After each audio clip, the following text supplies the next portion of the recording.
Hello, my friends, and welcome. My name is Debbie Reed. I'm an independent Stampin' Up! Demonstrator here in Kingston, Idaho. And today I'm going to show you a card that I made using Beautiful Happy. I just want to tell you, don't stop watching just because you don't have this set. I'm going to show you how you can use other stamp sets to make this adorable card. This is a card that I actually am casing, but I always make changes to a card that I case. So I will explain what I'm doing as we go along. So the items that we're going to be using for this is the polished pink, a piece of designer series paper. I took a piece of white and ran it through an embossing folder, took 2 other strips of paper, another basic white, and then I die cut 2 ovals for my sentiment. And we will be using a basic white cardstock to create this. The inks that I'm going to be using today, we're going to be using Memento Black, and then Old Olive, Parakeet Party, Polished Pink, and Mango Melody. And this is a 2-step stamp. I absolutely love it. And let me show you how I created this card that I cased from Marcy Beckler. So I am using all of the same colors that she used, but I changed the papers, I changed the embossing folder, and changed the sentiment, and obviously, you know, how she puts her card together and how I do mine, that, you know, it's our own uniqueness. So I put both of my stamps together. I'm inking this in Memento Black. And then with the 2-step stamping, this is so fun. You're going to take, so the first thing I'm going to use is the leaf, and I'm going to do the leaf in Old Olive. And this lines up so perfect. This is such an awesome set. They designed this one really well. So let me get my head around the camera here. And that looks pretty good. So we'll stamp that. And this is a distinctive stamp, so you get the high-lows, which I absolutely love. Then we're going to come in with the polished pink, and I'm going to do the flowers. So we have 2 sets of flowers. I'll do this one first. And that one right there. Okay. Then we're going to come in with the other set of flowers. And that will go right over here. Let me see. Right there looks good. All right. Then we're going to come in with the Parakeet Party. I absolutely, you know, when we first got this ink, I was like, I don't know, and it has become my favorite. So we're going to ink this up, and I just re-inked this. That's how much I've used this, so hope this goes well. Sometimes when you re-ink them, they get bubbly and they get too much color, so we'll see how this goes. All right, got that. Love it. It did well. Then we're going to do this little guy. Let me find the stamp. It is right here. Okay, this one will stamp right there. Okay. Then we have the little centers, which I'm doing in Mango Melody. I use this one a lot too. I just love this one, especially for flower centers. So we'll stamp this guy. Let me see, I got it wrong way. It goes this way. Right there. And then, oh, excuse me.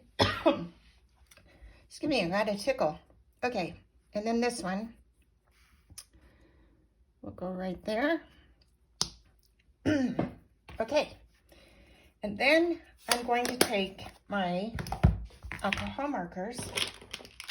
I have light mossy meadow, polished pink, and then, why do I have these? Oh, I'm going to stamp a bumblebee, so I just used a basic, the black marker and a Daffodil Delight, and then a Wink of Stella when I get to that part. So on this one, we're gonna just take the alcohol marker, draw a line, come up right there, draw a line here and come up right there. And then I'm going to come in with my polished pink because I want to have this have some color. We're going to look like these little pods are opening up, and put a little teeny tiny bit of color on there. Let me see, maybe right there. And a little right there, just so it looks like these are opening up. Okay, and that is all there is to that. Then what you're going to do with this is fussy cut it. This cuts very super simple, so let me show you. So what I do when I do this is I just start with, a small section, because you don't want to be dealing with a whole bunch of paper. Keep your scissors at 12 o'clock if you can. And the whole trick to cutting is just turn your paper. Keep your scissors straight and turn your paper. And then you're going to open your scissors wide, and as you keep moving along, your scissors are going to be closing. And as you can see, my scissors are getting more narrow to the tip of the blade, and I will show you the trick to this. So you keep moving along. And as you get right there, you're going to open your scissors wide again and let it run again. Keep turning your paper, keep holding your scissors at 12 o'clock. And this is how you are able to cut quickly, because you're just turning your paper. And this part is really, there's a lot of turning here. And when you do the bigger piece, I'm not going to sit there and have you watch me do this whole thing, but I just wanted to show you that the whole trick of cutting is just keeping the paper turning.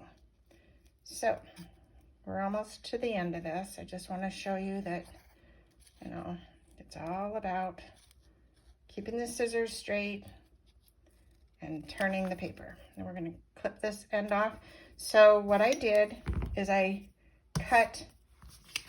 die cut, or I didn't die cut, there is no die cut. I fussy cut 2 of them already. So now for the fun, we're going to take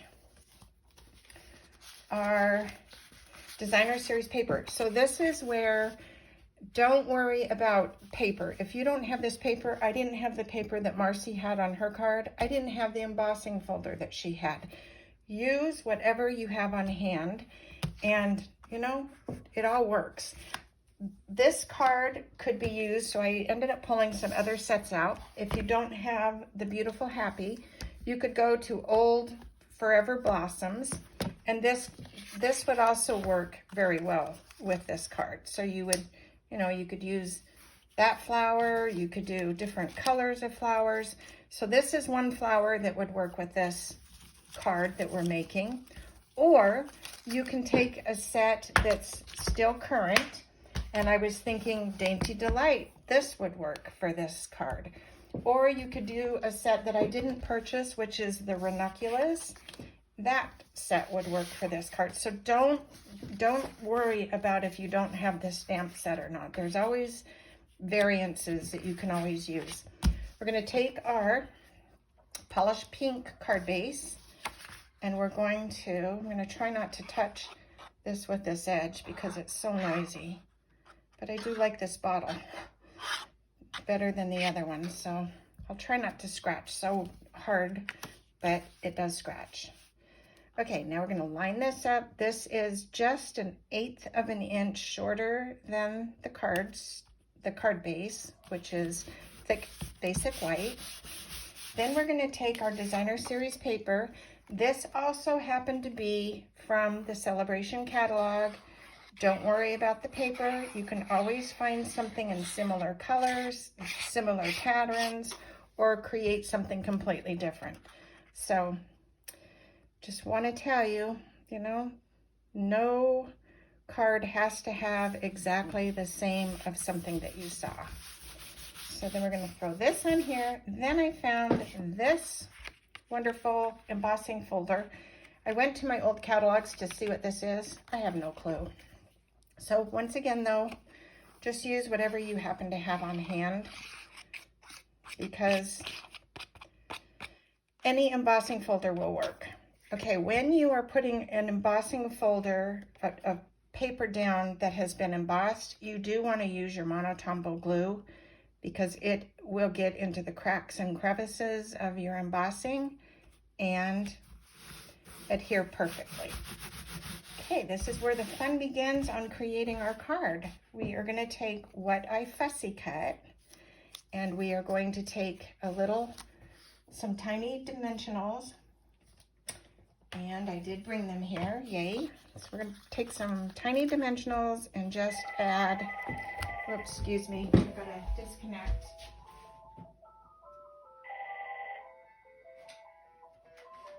Oh dear. Sorry, that always happens, right? Whenever you do a video, that's when everybody wants to call you. Okay, so, sorry about that. Going to put this there.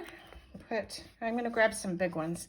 I'm not going to worry about this part, because I don't mind if there's some areas that have a little bit of floppy going on. And a big dimensional, it looks like I'm needing to use my edges, which is fine. So we'll put one there. These will pick off easy because of that. So always use your edges. Don't throw your dimensionals away just because your little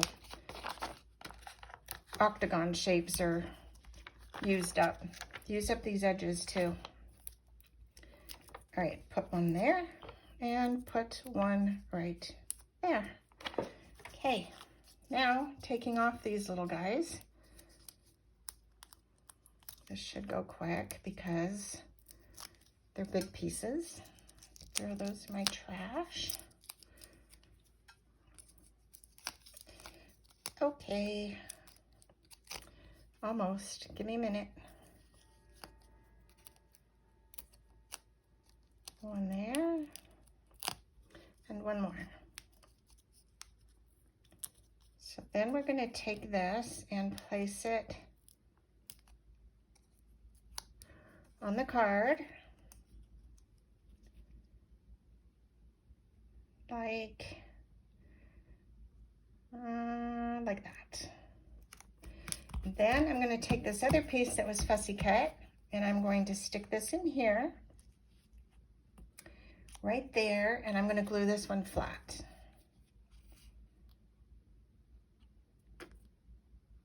Okay. I want it to go in a tiny bit more, so I'm going to cut part of this stem off because you don't see it anyway. Perfect. Then I'm going to take my little sentiment, and this sentiment comes from this stamp set. So I'm going to take my Memento black ink, and I'm going to ink this up. And put that right there. Perfect. And then we're going to come in with our glue and glue this on our oval, which I already did because this one's got a crease in there, don't want it, so I always have one ahead of time. So we're going to just place this here. I want this leaf to kind of come in there, but I didn't plan this one really well, so that's okay too. It's all good. We're going to glue this down. And that will go right there. Okay. Then we're going to take our bow that I already made. So I'm using the polished pink sheer ribbon. I I love it. I've used a lot of it already. I might have to get more before it's bye-bye. And we're going to just take our glue dot. And we're going to glue this down right on the stem. And then I'm going to take my little dimensional, or my little rhinestones that I didn't have on the other card I did the other day. And now I have them. Okay, we're going to place a couple of these up here. One there, and one here. Actually, I'm going to put a bigger one there. I'll put this here. One there. A medium-sized one. It looks like I colored these. Or is it the lighting? I think it's the lighting. Okay, we'll put a bigger one right there. Nope, these are colored. I need just white ones. I think this maybe is the lighting, guys. Okay, I'm going to put one there. And I'm going to put one over here. 1, 2, 3, 4. I need one more. And I'm going to put one right there. Okay, that's the front. Now for the inside. Marcy got pretty creative with the inside of the card, so I am going to do what she did because I loved it. And I am taking a strip of the polished pink and a strip of the green, and we're going to glue that to the bottom. And now I am leaving a little bit of an edge of white, so I'm going to come up a tiny bit, do just a thin little line, and put this down with a little bit of the white showing. I just think that looks cute. And then I'm going to come in with another little line and put the pink down. I'm going to spread this a little bit right there. Okay, put the pink down. And then I have an extra little flower, and I'm going to place that right there and put a dimensional on just the flower top. I will use this edge again because I want a little more bulk there. Okay, and I'm going to put this down. And then this set, I just discovered this morning, has the cutest little bumblebee. And so I am going to ink him up and place him alongside this flower right there. I just think it's so cute, and I will color it afterwards. But then I'm going to take a sentiment, which I don't have. The sentiment is going to be it's going to be one from, here, let me grab it real quick. Hold on, please hold. It is not here. Okay, it is actually one from the Field of Flowers, but you would stamp your sentiment. I did that in polished pink, and then you would just adhere this to the card. I will be putting a piece of green paper on the inside of this, the parakeet party, just to give this a pop of color, but it's also cute this way too. Anyway, that's my card. Hope you like it. Please subscribe to my channel, give this a thumbs up if you like it, and in the meantime, go make something uniquely yours and have a wonderful day. Thanks for watching. Bye.